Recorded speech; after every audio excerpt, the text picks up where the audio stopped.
pengaruhnya sangat luar biasa. Dikatakan innar radha wattiba yughayyir innar radha wal biqa yughayyiru tiba. Yang dapat merubah karakter seseorang itu dua hal. Makanan dan pergaulan.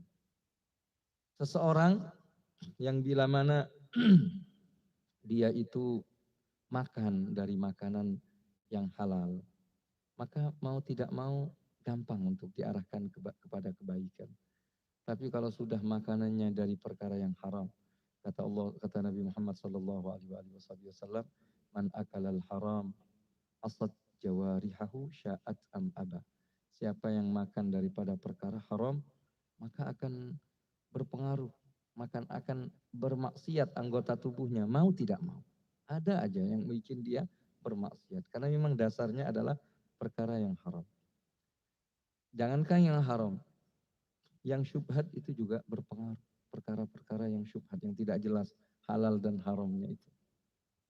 Hanya dikatakan oleh sahibuz zubat wa ta'atun minal harami ya'kulu mithlul bina'i fawqa maujin yuj'alu. Ketaatan yang dilakukan oleh seseorang, tapi dia makan dari perkara yang haram. Maka seperti membangun sebuah bangunan di atas ombak. Ya nggak jadi-jadi.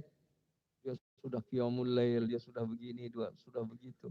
Hancur lagi, hancur lagi. Pernah ada seorang ulama, dan Masya Allah ini ulama.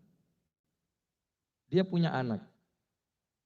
Ternyata suatu saat dia terlihat, padahal abahnya, ayahnya ulama ini, tawadhu, khusyuk.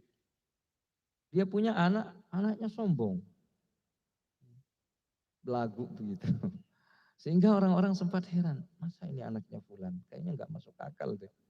Dia anaknya orang soleh, kok anaknya kayak gini? Akhirnya dia bertanya kepada syekh ini kenapa kok bisa anakmu seperti ini? Kata dia, iya.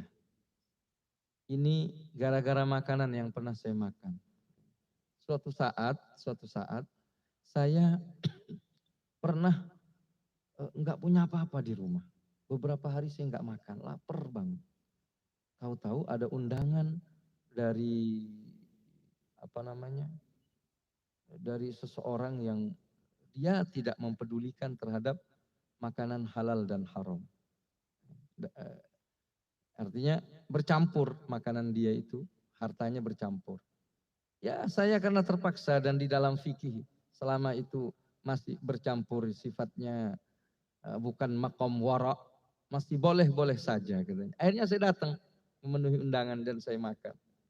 Dan ternyata itu menjadi sebuah benih bagi anakku, maka jadinya seperti dia ini. Imam Haramain, Imam Al-Juwayni, guru daripada pengarang kitab ini, Imam Ghazali. Itu disebut dengan Haramain. Beliau berasal dari Naisabur, dari Asia Tengah di situ.